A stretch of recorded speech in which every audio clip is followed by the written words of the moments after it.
Good morning and welcome to the fourth in the series of This Can Happen webinars aiming to support you, your colleagues and families at this time with a series of webinars. My name's Susie and I'm delighted to be facilitating this session today.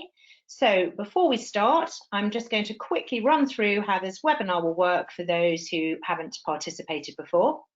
Our speaker, Marianne Taylor, will talk to you for about 50 minutes and you'll be able to follow along on your screen. So don't worry if you miss anything, or because you will be receiving the slides and a recording of the session just as you experience it today via email, which you should get in the next 24 hours. So you can ask a question at any time during this session. All you need to do is type it into the question box on the right hand side of your screen.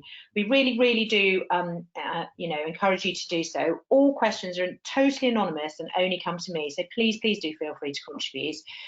Marianne will be asking you a question at the beginning too, which she'd like you to just pop a word or two into the question box, but she will explain that in due course. So I know, well, that's it really from me. So it gives me great pleasure to hand you over to our guest speaker today, Marianne Taylor. Thank you, Susie. Hi, everybody. Welcome and thanks for joining us on the webinar. I'm going to be talking today about how to sleep well in our changed world. We're here in these strange, unprecedented times. Our world has simply turned upside down. You might be feeling out of sorts. You might be feeling like you're living in some kind of surreal situation. Maybe you're feeling a bit detached. There's lots and lots of different thoughts whirling around our heads at the moment. So what I'd like to do to start with is to ask you to write one word in the chat box. You'll see the chat box on the right-hand side of your screen. One word which would describe how you're feeling right now. Just one word. And Susie will take a look at those and she'll let us know some of the words. So it may be words like anxious or worried, any of those words. Just pop in one word into the chat box just to let me know how you're feeling. We've got some coming in. We've got lots of tired, overwhelmed, exhausted, confused, unsure, anxious, frustrated. Okay, tolerable. Absolutely. Confused, lost, sensitive, drained, concerned, tired, anxious, tense, lots of tired, uncertain, restless, lonely, curious, overtired, weary. Oh dear. Right. So there's a lot of that's a lot of worry and anxiety to cope with. I mean, when I considered it for myself, I came up with similar sounding words like tired, worried, helpless, overwhelmed, stressed, anxious, bored, wired, angry, all these words that we're feeling right now, all these thoughts that we're feeling right now that are really impacting on us. So what does all this have to do with sleep? Well, they absolutely are connected. All these words have a direct impact on our ability to be able to achieve a good night's sleep. So we have evolved from a time when we needed to be awake at various points back in the day, when we needed to check for predators to make sure that we were kept safe. And we got to the point where we felt safe enough to be able to sleep in one block of time at night. The ideal conditions for our sleep were when we felt relaxed and we felt safe. And now we find ourselves in a situation that all these feelings that we mentioned in this slide are slightly out the window. We're not feeling as safe and secure as we were originally. We're feeling that our safety feels compromised. We feel maybe unprotected. We find ourselves back in that time where we didn't feel safe during the night, and that impacted on our ability to be able to sleep through. Susie, if you wouldn't mind just moving the slide on, that'd be great, so they can see the lovely visual there of that sort of that peaceful state of and that explanation of we sleep better when we feel safe and we feel at peace. So the first thing that I'd like to do, a little bit of a very short, simple exercise with you, is to help you feel more grounded. It's to help us feel that we can step back into our physical presence and avoid our thoughts taking full control, because that is tending to happen for a lot of us, especially if we're suffering with sleep problems as well. We let our thoughts run so wild that it almost lifts us away from our reality. So a very simple exercise to do to help yourself ground yourself back into your physical being and our presence on the ground is that you're either sitting or you're standing, and you're to the bottom of your 2 feet are on the ground, and you're placing all your awareness on the bottom of your feet. You're paying attention to any of the sensations that you feel at the bottom of your feet. What's also nice to do is to walk barefoot on the ground, on the grass, on the pavement, and to notice the sensations, but to feel your feet touching the ground. It's very simple, and you can spend 30 seconds doing it. It doesn't need to take long, but it's very helpful to just help pull yourself into your physical body and feel more grounded. Another very simple grounding exercise also is to notice things around you. So to sit, give yourself 5 minutes and describe to yourself the 5 things that you see around you in the room. You can also name 4 things that you can feel. So for instance, you can feel your feet on the floor that I mentioned before, the air, all those things that you can feel. You can also then follow on with saying 3 things that you can hear. So you might be able to hear birds tweeting outside, the sound of a dog barking, whatever it is, but name 3 things that you can hear. Then you go to 2 things that you can smell.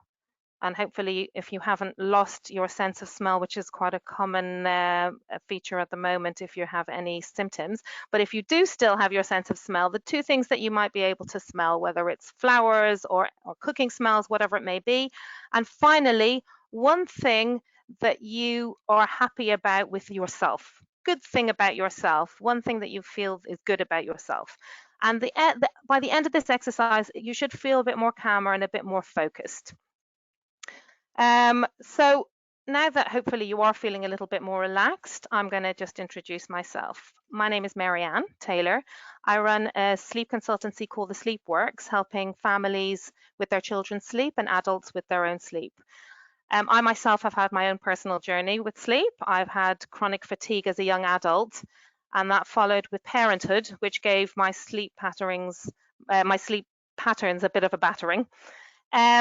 I've been giving talks about how to improve sleep for years, and some of what I generally talk about I'm going to cover today, the sleep under normal circumstances, but I'm also going to focus on what might be happening with your sleep in the current situation with what's happening around us.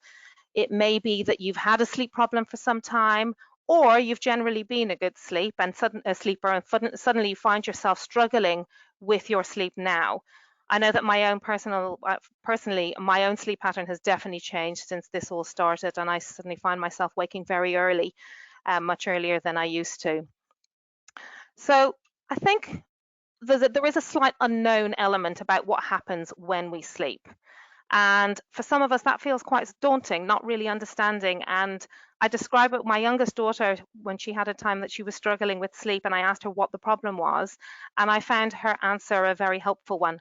She said, I don't really understand what happens when I go to sleep. And that's why sometimes I can't get to sleep.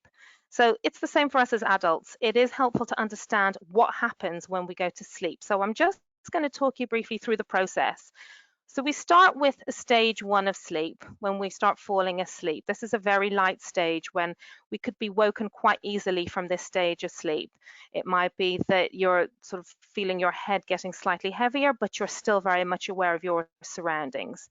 We then sink down into stage 2 of sleep, and this is when our breathing starts to slow down, our brain waves start to slow down. We're still aware of our surroundings, but beginning to become a little bit heavier into the next stage. We then move again into the first stage of deep sleep. We call this stage 3 of sleep. And this is a very, very important stage of sleep. This is where it's very difficult to wake up from this stage of sleep. If your alarm goes off in the morning and you're in the stage 3 of sleep, you get pulled into a fully awake state, you might feel quite groggy. It's where our breathing, our heart rate is at its absolute lowest, and it's where our body makes very important repairs, essential repairs. So this is a very key stage of sleep. And we move on to the second stage of deep sleep, stage 4. We call this non-REM sleep. REM stands for rapid eye movement. So this is where our body temperature, again, very, very low, and we are very still at this point. This is where we have no eye movement, no muscle activity, we're in our deepest stage of sleep. And from this stage of sleep, we then move forward into our last stage of sleep of a sleep cycle, which is our REM sleep. This is rapid eye movement sleep. And this is where our body temperature starts to rise. We have eye movement, our heart rate increases, and this is where our brain is more active again. And when we remember our dreams, which is a very common, I'll be talking about that later, which is very common, especially at the moment, you might be suffering from very vivid dreams at the moment, that is happening in this light stage, that last stage of sleep before we move into the next sleep cycle. So this process is one sleep cycle, and it takes us around 90 minutes or so to transition through this one sleep cycle. And we transition through these sleep cycles throughout the night. Generally, what happens is our deeper stages of sleep happen at the beginning part of the night. So when we go to bed till maybe 1, 2 o'clock in the morning. And then as we progress towards early morning, the cycles get shorter and we don't reach the deeper stages of sleep. We generally maintain a lighter stages of sleep as we're progressing through to the morning. So what you may find is that you might be very tired and manage to get to sleep okay and sleep quite well until the middle of the night, and find yourself then awake in the middle of the night and then either struggle to get back to sleep, or you feel that you're just in a very light stage of sleep for the rest of the night. And that is the science of our sleep to some extent, but there's a lot we can do to help ourselves, which hopefully will help with as we're progressing through my session. I want to talk a little bit now about the lives that we led previously, and I am going to call it previously. We basically, for around the last 2 decades, we've lived really out of sync with our natural body clock. The pressures around us have built enormously. Our pace of work is unbelievable. We have constant emails. Technology means that we're switched on all the time. We're available for many, many hours a day and often into the night. Artificial light makes us feel that we're more buzzed, more wired, and we seem to have been in this constant state of movement in this fast-paced world. And we haven't really previously had much time to stop and think and just be. And then in comes COVID-19. And what happens? We see suddenly a drastic reduction in our pace. Our lives suddenly slow down, and almost in an instant, we find ourselves suddenly in this strange sort of vacuum where we have this curious phenomenon that we haven't really experienced, this phenomenon of time on our hands, time to do things maybe, and time to think. We may have craved this time previously in the hectic nature of our previous lives, but it feels very surreal. It feels weird, and it doesn't feel quite normal. What it does do, though, it brings with us also this time to think and process our thoughts, and thoughts also being our worries and our anxieties. And what does that mean in terms of sleep? We would assume that if we have this opportunity, that this fast pace, slowing down of this fast pace would mean that we'd be able to sleep better. But actually, for many of us, that's been exactly the opposite. And suddenly we find ourselves feeling more tired, more lethargic, and more unmotivated than we did before. So before I move into why this might be and why we might be feeling like this, I just want to talk a little bit about our sleep personality. So just like we have our own individual character traits that make up our personality, it may be that we're introvert or extrovert, we're an optimist or a pessimist, we're anxious or we're laid back. We have our own unique personality also when it comes to sleep. So we have what I would call the anytime, anywhere sleeper. This is the type of person, you'll see the visual on there, this person who's just able to fall asleep in any situation. This is where it doesn't really matter what's going on, they can still manage to go to sleep and to achieve good sleep. And if you ask one of those type of sleepers what they do to achieve good sleep, they won't really have an answer. They'll just say, yes, well, I just manage to sleep. And then we have the sensitive sleeper. This is the person who needs the right conditions in place to be able to get to sleep. They maybe need to sleep always on the same side of the bed. They might need lots of different sleep paraphernalia to be able to sleep. And they generally feel more anxious about their sleep and about being able to achieve good sleep. And then we have the last one, the person with insomnia. And you can see the visual of the guy there lying with his eyes wide open. This person is the person that may be going to climb into bed with already the thought in place that they're not going to sleep well. So maybe already thinking, well, I know I'm going to get into bed and I'm not going to be able to fall asleep, or I know I'm going to be waking up in the night and I know I'm not going to be getting back to sleep too easily. Any of these things, that this thought process of, I know it's going to be that way. So many of us are somewhere in the middle of some of these, and you may fluctuate. You may find yourself at certain times that you become more of a sensitive sleeper. But at the moment, with what's happening all around us, your sleep personality may have changed, may have significantly changed. You may previously have been that anytime, anywhere sleeper, and suddenly you find yourself as what maybe you would describe yourself as a sensitive sleeper or even an insomniac.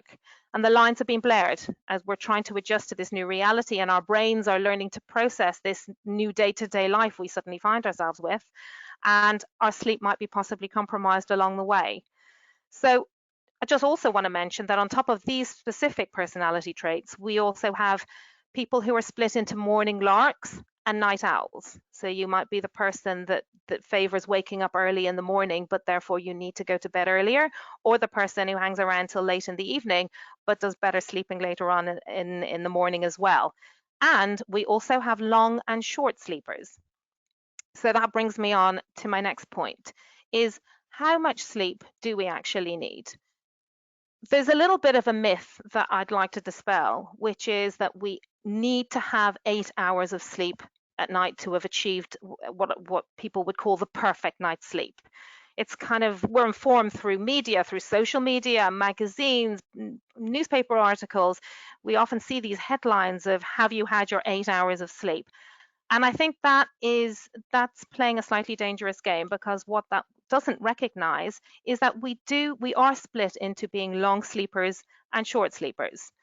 Long sleepers, it's a bit like saying that everybody needs to wear size 7 shoes or be 5'8". We're not all the same, and we're not all the same when it comes to sleep either.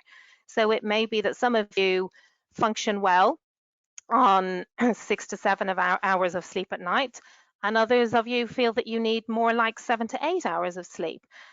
And it doesn't mean that the 6 to 7 hours haven't achieved the full night's sleep that they need.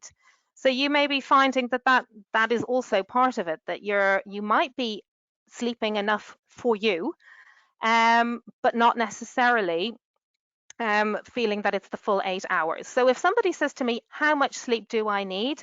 I would answer it with one sentence, and it is this: you know you're getting enough sleep when you have enough energy to do what you need and want for most of the day on most days. It's a very general statement, but it pretty much covers that question of how much sleep you need. And I think for a lot of us who might feel anxious around our sleep, knowing that it's not the be all and end all if you haven't had your 8 hours can be very, very helpful. So what I want to do now is I want to talk a little bit about our specific situation now, and how has lockdown changed our sleep patterns.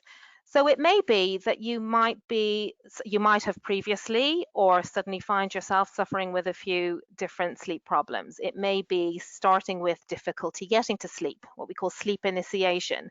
So you're finding it difficult, you're getting into bed, you might feel tired, but you're struggling to get to sleep. It may be that you're waking in the night, what we call sleep maintenance. So you're falling asleep but find yourself awake in the night. It may be that you're waking very early in the morning, earlier than you need to be. And you also, and this seems to be quite a common one, is suffering from vivid and disturbing dreams. This is in a block of sleep problems called parasomnias. It's the same block as sleepwalking, sleep talking, nightmares, night terrors. All these things are parasomnias, and vivid dreams are part of that. And what it really is, it's our way of processing information. It's almost like our own individual healing process, where we're trying to make sense of what's happening around us. And you may have the situation, and I know that I have it in my own house, is that family members come down in the morning and say, you can't believe what I dreamt about last night. And there's sort of fragments of things that are all pieced together into one dream, which may or may not be interesting to listen to what somebody's been dreaming about. But what a good strategy to deal with this for yourself, if you are having this, is to write down your dreams in the morning. Don't feel like you need to share it with everybody necessarily, but you can write those dreams down in the morning.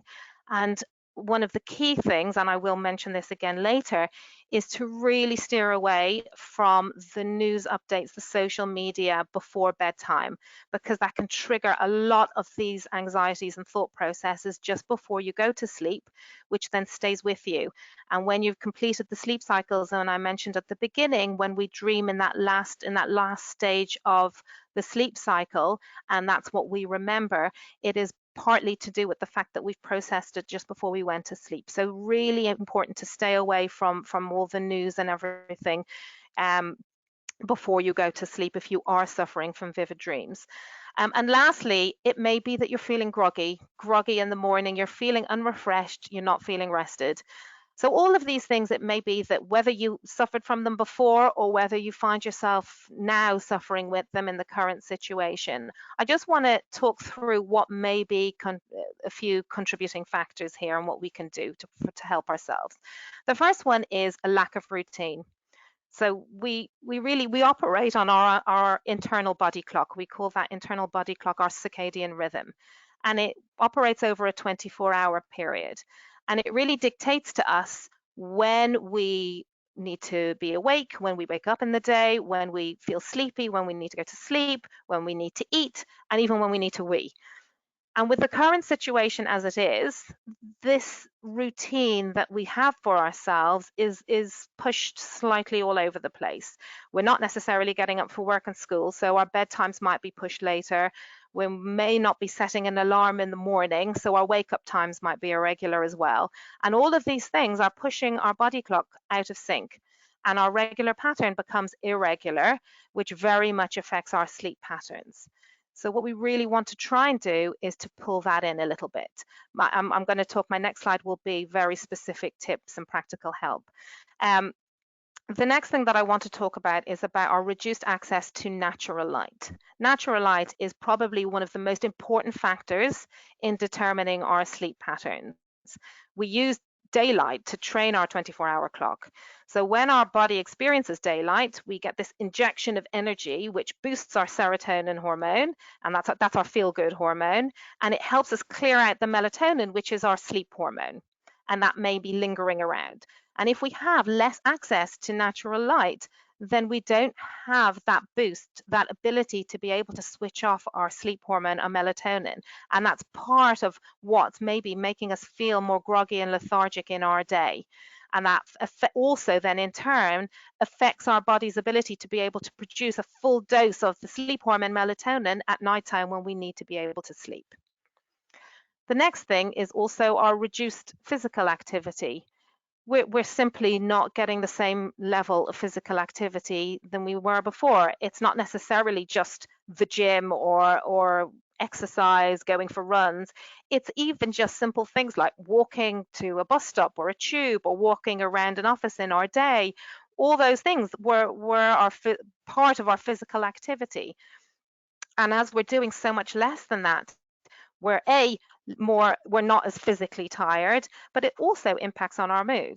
I mean, exercise in itself is regarded as one of the most powerful antidepressants. It has that ability to be able to stimulate our endorphins, our feel good, and it's really a strong stress releaser as well. And now that we have reduced ability to be able to, we are able to do some physical activity, but we need to try and do what we can in the confines that we have to really make sure that we're having enough physical activity, because that certainly will impact on our ability to be able to sleep as well. Next is our increased our feelings of anxiety, and it's incredibly common. I'll refer back to all the word descriptions at the beginning. We're feeling it. It's inevitable. We've got all the daily media reports, the news around us just isn't good. And there's people we know around us, they're getting sick, there are people dying. How can it not affect our anxiety? How is it possible for it not to affect our anxiety? So what we really want to do is just be careful that we are able to keep that in check, and I will be providing you with some techniques to be able to do that as well. Increased worry and stress. Stress and sleep are very, very closely linked. Stress can definitely adversely affect our sleep quality and the duration of our sleep. And also in turn, if we don't have enough sleep, this then increases our stress levels. So obviously those feelings of worry and stress are there, and they're more amplified at the moment, but we also need to be able to keep those in check to help ourselves with our sleep as well. More about that in a little bit. Negative thoughts. Our thoughts are very, very powerful, to the point that we can almost convince ourselves of something that may not even be completely factual. And at night, when it's dark, when it's quiet, it's very easy for these negative thoughts to take hold and feel more intensified and to take over almost. So to be able to keep those under control, to be able to pull back from those in order to be able to relax enough to achieve to get to sleep. And finally, a reduced sense of purpose. Really, one of the secrets of a good night's sleep is to have a reason to get up in the morning. There's been lots of studies done. There's one actually quite recently done by researchers in the US. They surveyed people and their sleeping habits, and it seems that the sense of purpose was one of the key factors in achieving good night's sleep. So we want to try and retain our sense of purpose. It's really important that in the current climate, even with all the negativity around us, that we are able to find something that works for you in terms of that sense of purpose, whether it's volunteering or doing something interesting with your family, something fun, whatever it may be. So these are different factors which may be impacting on your possibly changed sleep patterns at the moment. Moving on, I want to now go through some very key specifics of how we can help ourselves in our day to sleep, to have a good night's sleep. And this is even in lockdown. So this is generally, but it's also in lockdown as well, and even more so in lockdown. So I'll start with our wake up time. It's really, really important that we regulate our sleep patterns and regulate our timings to pull in our body clock, our circadian rhythm that I mentioned before. So easy as it is to just say, well, I don't need to get up early for work, very easy, or school, or whatever it may be, it's very easy to do that. It is really important that you actually pull that in a little bit and you regulate your wake up time. So you give yourself a proper wake up time and you get up and you get dressed. How easy is it to just hang out in your pajamas all day? That's not ideal for regulating our body clock. So you want to get up at whatever time it is. It doesn't have to be necessarily 6 a.m. if you don't have to go out of the house, but give yourself a time and get up and do get dressed. Next, you do want to eat your breakfast within ideally about 30 minutes of waking up. The point of this is that your blood sugar level has dropped significantly through the night, and you want to give it that boost within about 30 minutes of waking up. We then want to ideally, and I've put get outside in natural light for the next point. We are able to still go out and exercise outside, so you do want to take advantage of it. Make sure you do get outside in natural light, that your body sees natural light. I mentioned before the importance of light and sleep and regulating our hormones. So really try and use that exercise time outside to be outside in natural light. If you can't, and if you are incapacitated, if you are in quarantine and you can't get outside, open a window and sit by the window and breathe it in. Even just putting on, and this sounds a little bit wacky, but you can even put on sounds of nature, birds tweeting, all of those, you can get lots of apps with sounds of nature, even that, but sitting by a window and breathing in the air from the window, but try and allow yourself some time with natural light. We want to try and keep to routines as much as possible. Again, it can be a little bit flexible, but you do want to try and make sure that you maintain some level of routine in your day. Regular meal times. Give yourself those times of breakfast, lunch, dinner, and try and keep to them as much as possible. Be mindful of your caffeine and your alcohol intake. It may be that we're at home and it's easy, so we can grab a coffee or whatever it is. The chocolate's there, the gin is there, and it's easy and accessible. You do need to be careful of this, that you're not overdoing it, but B, making sure that the timings are right. The caffeine, which isn't just in coffee, for the record, there's caffeine in tea, in fizzy drinks, in chocolate, and even actually in some over-the-counter medication as well. So do make sure that if you're taking anything, if the caffeine is contained in there, you be careful about the timings of when you're taking it. Just a fact of factual information, caffeine stays in our system for a very, very long time.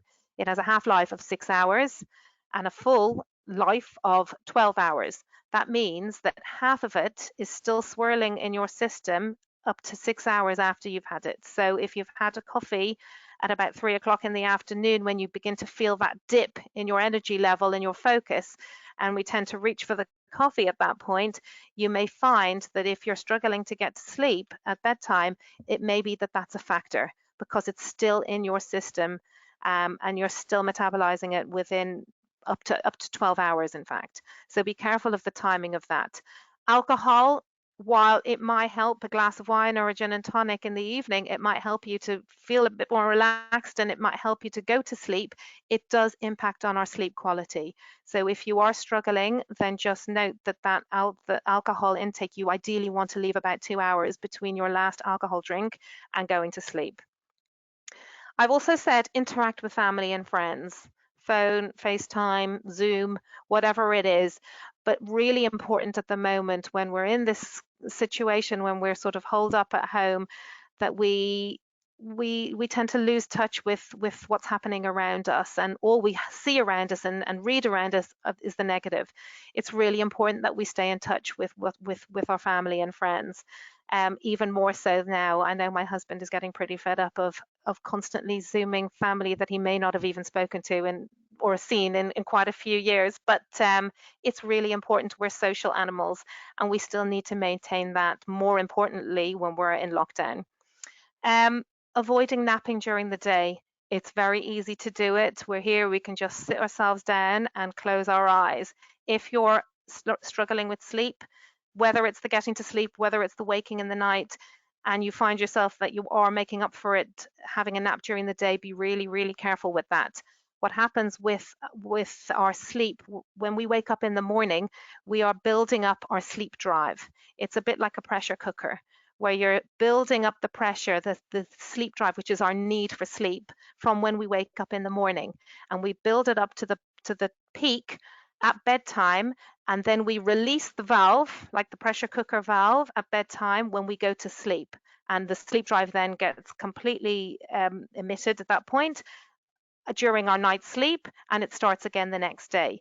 If you nap during the day, then you're opening the valve a little bit during the day and letting off some of the sleep drive, which then will lessen that peak when you want to go to sleep at bedtime.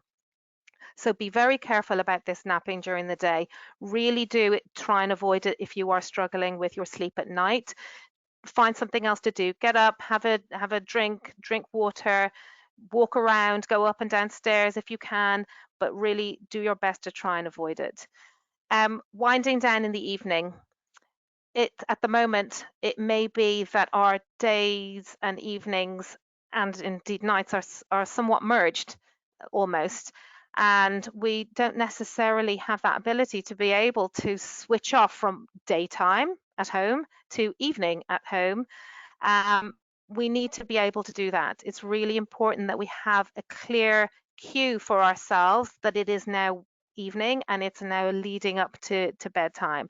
I mentioned before, and I'll mention it again because it's really important. Really try and avoid media news updates in the evening, in the lead up to bedtime, because that will stick with you. So give yourself that wind down time and allow yourself that time with dim light leading up to getting into bed. And finally, I've said about going to bed at the regular time. Tempting as it is to say, well, it doesn't matter because I don't need to get up until whenever in the morning, to just have a bedtime push till whenever. It's really important that we pull that in as well, and that we do have a regular bedtime, and we don't just push that which will affect our entire night's sleep the next day, that night.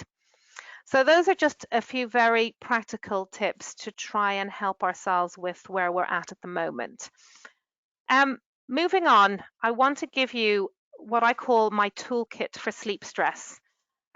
You'll see a little nice visual there of a guy lying there with gritted teeth saying, I am determined to go to sleep.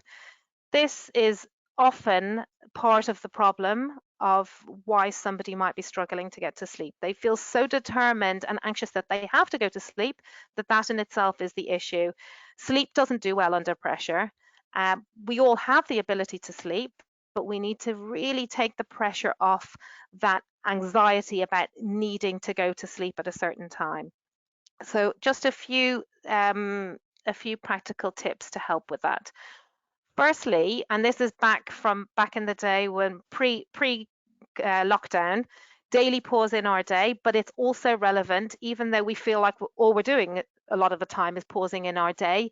We might not necessarily be using that time productively. What we want to do is just give ourselves that time to just stop. That doesn't mean that we're stopping to look at Facebook or anything else. We might just stop for 15, 20 minutes.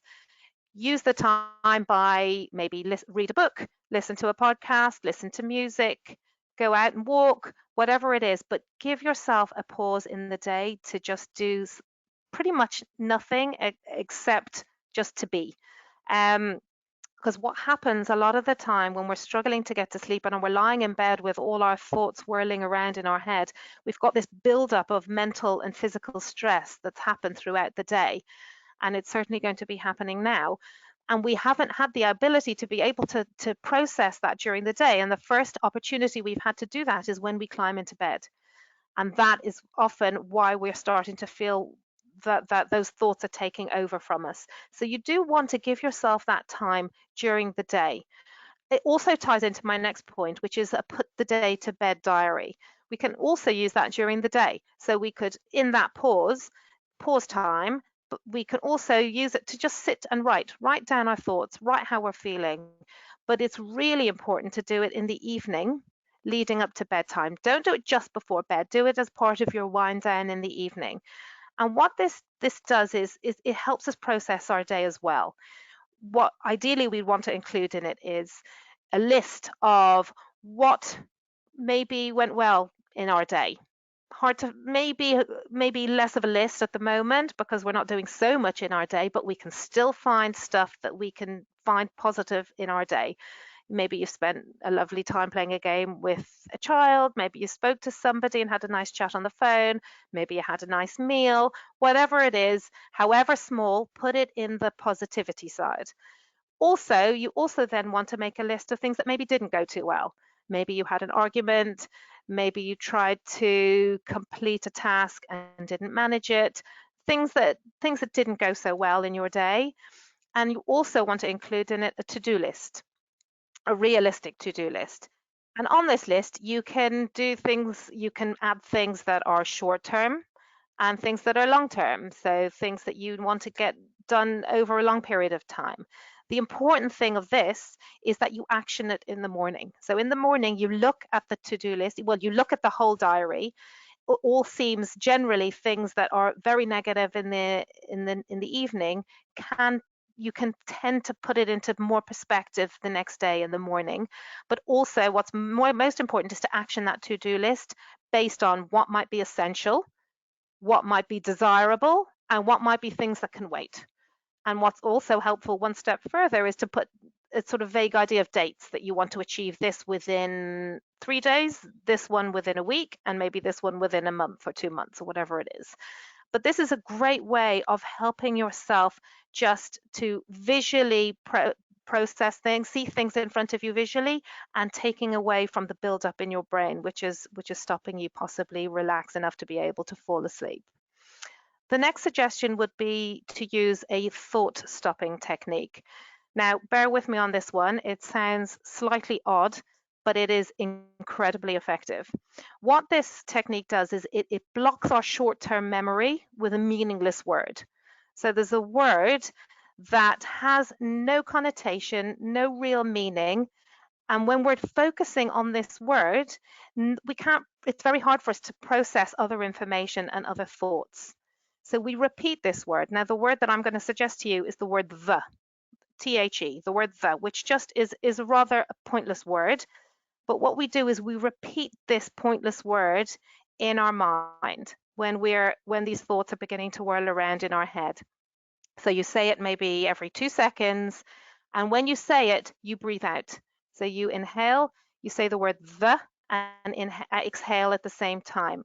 And you say this every 2 seconds, and you keep repeating it. And it may be that your thoughts and your worries and your anxieties will pop into your head as this is happening, but you just keep on focusing on the word the. I told you it was slightly wacky, but it can be very, very effective in helping us just to shift away from those thoughts to be able to focus our mind on something a little bit more meaningless. Relaxation techniques, breathing is really, really important because calming down our breathing helps us calm our nervous system. And what that does is it reduces our stress levels and makes us feel more focused. Equal breathing is a very simple technique where you breathe in for a count of 3, you hold your breath for a count of 3, and you exhale for a count of 3. You then go on to do it again with breathing in for a count of 4, you hold your breath for a count of 4, and you exhale for a count of 4. Probably leave it at 4 unless you feel that you can go to 5. What you don't want to be doing is holding your breath and struggling with it. So you do it while you're comfortable at the level that you're comfortable at with holding your breath. When you are doing this, you are focusing on your breathing. So you're visualizing your breath coming in, you visualize it running through you, and you visualize it leaving you. This is a very, very helpful way of just slowing down your breathing and therefore reducing your stress levels a little bit. You can use this when you're trying to get to sleep, if you wake in the night, but at other times as well when you have rising stress if something is making you feel particularly stressed. Using that technique can be also helpful here. I've also mentioned progressive muscle relaxation. This is where our mind monitors our body for signs of stress and helps it relax. There's loads and loads of different muscle relaxation exercises that you can find online and on apps that you can listen to that will talk you through how to do it. You basically tense muscles for a few seconds and then you relax, and you do this all the way through your body. And lastly, in my toolkit for sleep stress is my 15-minute rule. And this is really, really important for sleep. If you are lying in bed and you really are lying there tossing and turning and you're feeling that you're just not tired enough to go to sleep, or you're waking up in the middle of the night with that same feeling, you're not waking up feeling kind of drowsy, that you feel quite comfortable and calm, but you are feeling wide awake, then we adopt the 15-minute rule, which is simply, if it's around 15 minutes, you get up and you leave your bed. Because what you don't want to do is you don't want to be lying in bed feeling more and more anxious about the fact that you're not able to get to sleep. It's the worst thing in the world for you. And what you're also doing with that is you're teaching yourself to associate your bed with sleeplessness. So what you want to do is move away from your bed, give yourself a space. And what you can do is to set up what I would call a nest somewhere outside of your room,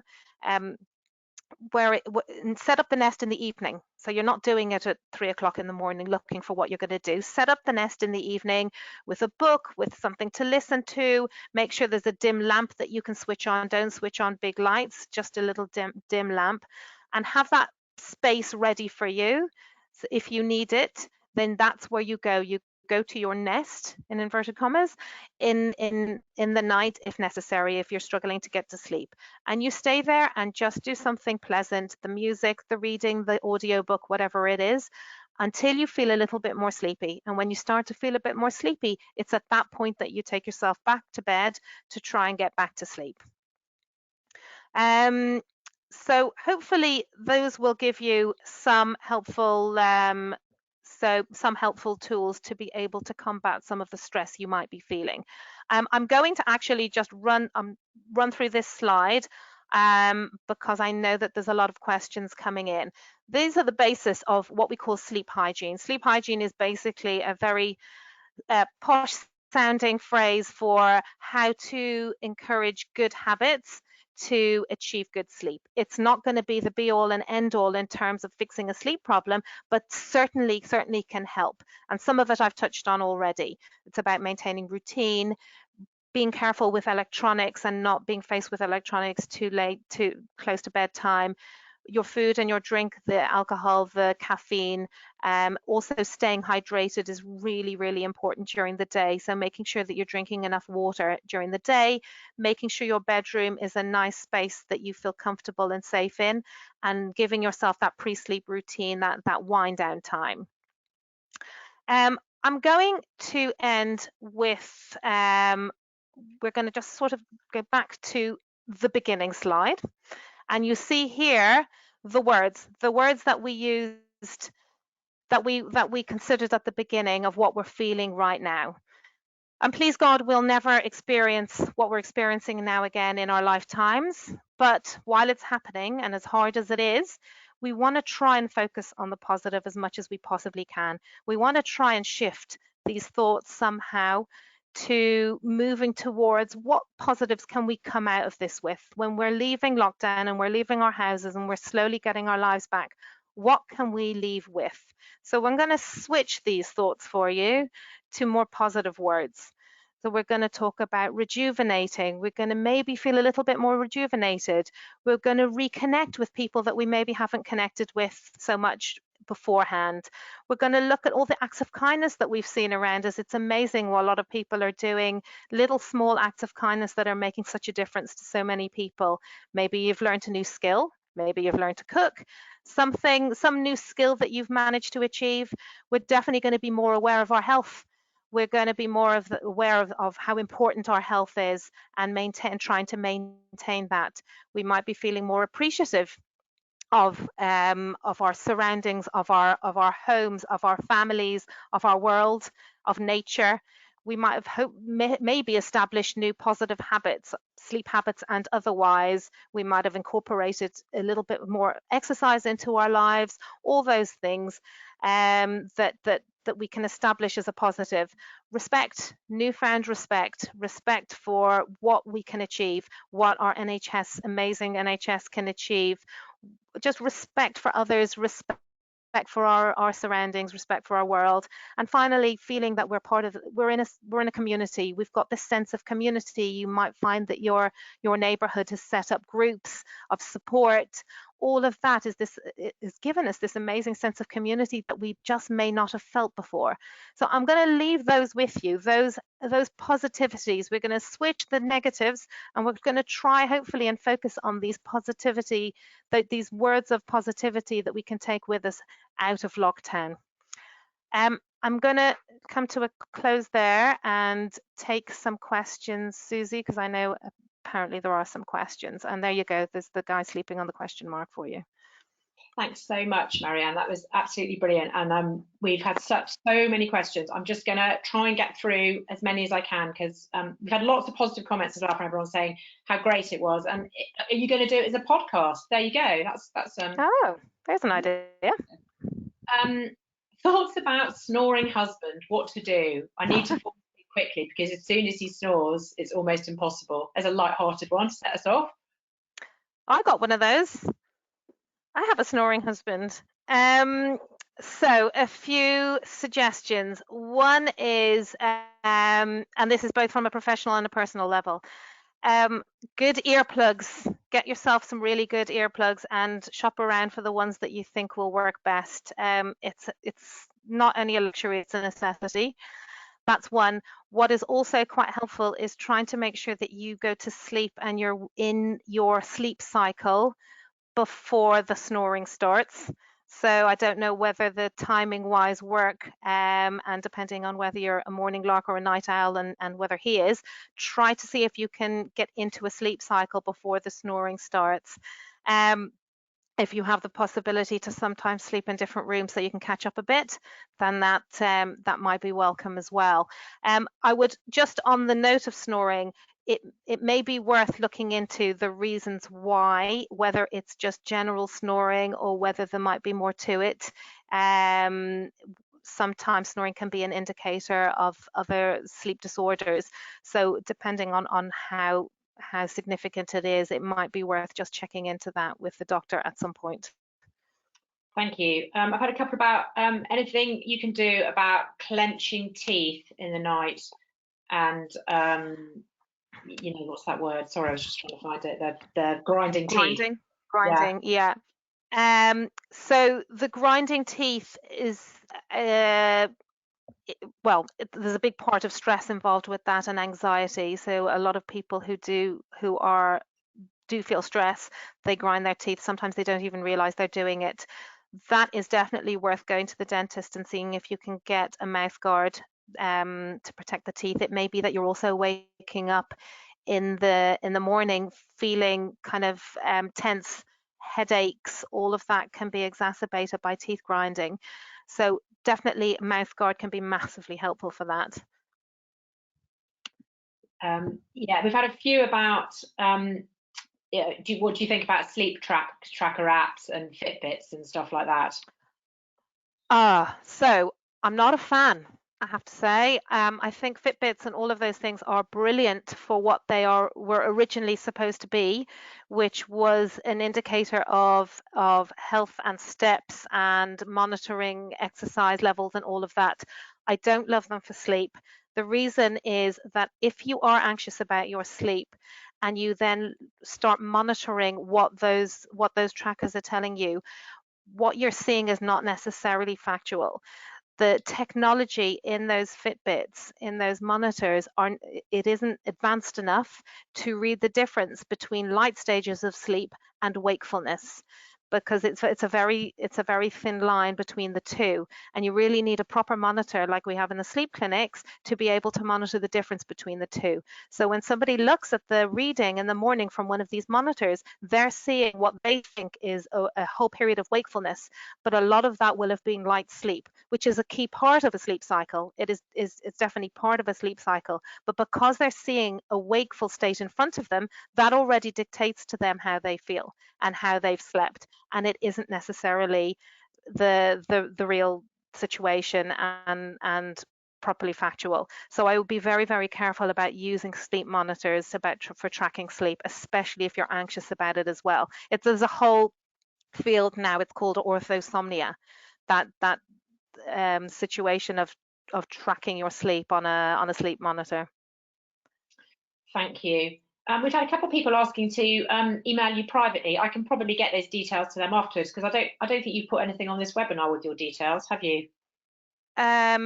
Is it on the front page? Is it on my profile page? If not, shall I give my email? Do it. Yes, go for it. Yeah, so, well, my business is called The Sleepworks, and the website is thesleepworks.co.uk, and my email is info@thesleepworks.co.uk. But you can find it all from my website, thesleepworks.co.uk. Thank you. Is sleep talking and sleepwalking something to be concerned about? What could the reasons be? So this is part of the bracket of sleep disturbances called parasomnias. It's not uncommon. It's often quite genetic. So if a parent has experienced things like sleepwalking, sleep talking, it may well be that there's a genetic element involved in it. There's nothing specific you can do to stop it, but it is certainly exacerbated by sleep deprivation. So the more tired you are when you go to bed, it may be that that's going to exacerbate it and increase the likelihood of it happening. Also, stress and anxiety when you go to sleep as well, which at the moment, as I said, it's hard at the moment, but lots of the techniques that I mentioned in the webinar will help with that.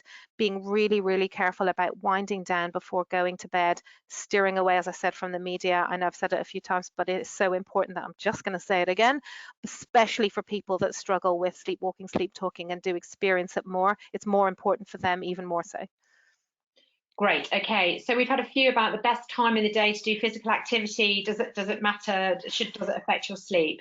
It does matter. You want to make sure that you don't do your exercise, well, your exercise allocation at the moment too close to bedtime, because what it does is it raises your adrenaline levels, which then will impact on your ability to be able to wind down to sleep. So you do want to make sure it's within at least 3 hours before going to bed. Ideal time would be in the morning, outside in natural light in the morning, if possible, at the moment especially.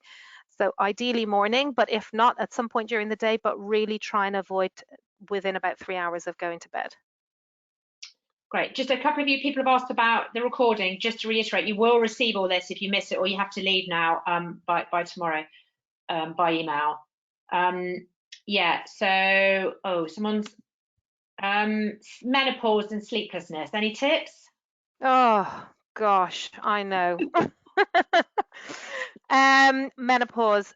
Well, it may be that it's the body temperature thing. I mean, that's certainly going to be impacting. So do make sure that your room is on the cool side. If you need to sleep with a small window open, do that.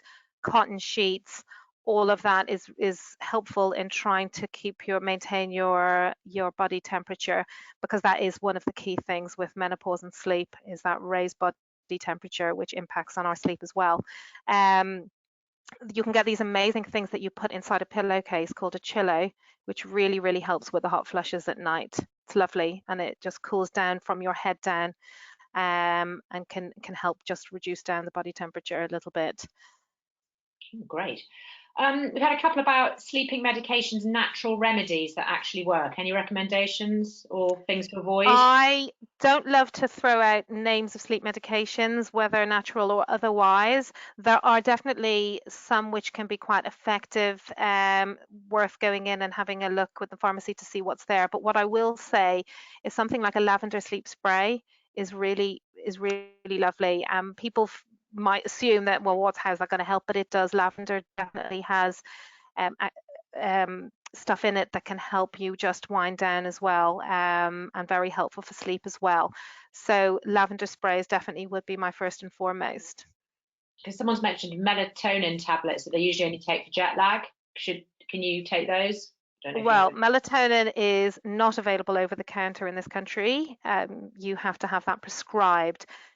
It's a little bit controversial. I mean, it's probably on the one hand a little bit better than some of the hardcore sleep drugs that are available, but it isn't available over the counter. I certainly wouldn't be recommending to take melatonin on a regular basis to try and improve your sleep. I would be doing a lot of other stuff, behavioral stuff that I mentioned, that you can help yourself tremendously before you even think about taking something like that. Okay, and I know I'm very aware that we're running out of time, but we've had so many questions. We've had a couple about sleep cycles, basically saying if you don't sleep until after 1, does that mean that you don't get the deep sleep, or how significant is it at which point you actually fall asleep and wake up? I think summarising. So it really depends on, going back to what I mentioned before, what your sleep personality is. If you are that person that will go to sleep at 1 a.m., depending on what time you get up at in the morning, and how many hours you do okay with, and how you feel the next day. And it really is determined by how you feel. So if you are going to sleep at 1 a.m. and you're sleeping for 6-7 hours and you're waking up and you feel refreshed and you feel rested, then that's working, and then that's fine. If, however, you don't and you're not feeling it, then it is certainly worth looking at that and seeing if you can shift your body clock a little bit earlier. I wouldn't be shifting, if you are shifting, I wouldn't be doing it in big jumps. So you need to do that gradually, because otherwise you'll find yourself lying in bed for hours trying to get to sleep, and your body clock is only now got to the point where it's able to fall asleep at 1 o'clock. So you need to do it more gradually in sort of shorter jumps of maybe 15 minutes earlier and 15 minutes earlier. So don't be tempted just to jump into bed at sort of 11 o'clock and wait to go to sleep. Okay, we've had a couple, I think it's because you mentioned it earlier about CFS. Would you still stop napping if you have it? Chronic fatigue is, yeah, it's a slightly different situation. You may not manage to get through the day without napping. It really depends to what extent you have it. If you do have it and you do feel that you just can't manage the day and get all the way through, then if you are napping, please try and keep it on the earlier side. So anything before 2 o'clock. Try to avoid any nap after 2 o'clock, and also try to keep the nap to within a light stage of sleep. So what you don't want to do is have a lengthy nap to the point where you're going into deep sleep. So keep it at around 20 minutes, 20, 30 minutes, and no more than that, just to keep yourself going. But it is a slightly different scenario with chronic fatigue. Yeah. So we've had a few questions about children, but I just don't think we're going to have time to suddenly, I know that's a slightly different topic. So just to end, someone did say, have you got any tips about sleeplessness and pregnancy? I hear your pain. I remember those days. Oh yeah, that's not easy. Yeah, it is often quite difficult, especially in the later stages of pregnancy, to feel comfortable as well. Some of what I've said here will be, quite a lot of what I've said here will be relevant as well. Also, what I mentioned about the menopause, about the body temperature, is really trying to keep cool. Also, a pillow, you can get these lovely pillows, or even just a pillow that you've got, if you're on your side, wedged between your legs, can be really helpful in just easing the pressure off the bump, which can be quite uncomfortable as well. Okay, so thank you so much, Marianne. That's been such a useful session. We've had so many positive comments, so that's great. And thank you so much for all contributing. I've tried to get through as many questions, but it's been great how interactive you've been. We're really grateful. So just to say, the next webinar in the series is on the 22nd of April at 11 o'clock, coping with loss. Yeah, so you will get this tomorrow within 24 hours. Finally, it would be really helpful for us if you wouldn't mind filling in the brief evaluation form, which should pop up on your screen. Obviously, at the moment, we really want to, get your feedback, and if there are any ideas you have about other webinars that we can, provide you with during this difficult time, we'd absolutely love to hear from you. So yes, so thank you so much, Marianne, for a great session. Enjoy the rest of your afternoon, everyone. I'm now going to end the webinar. Thank you. Thank you.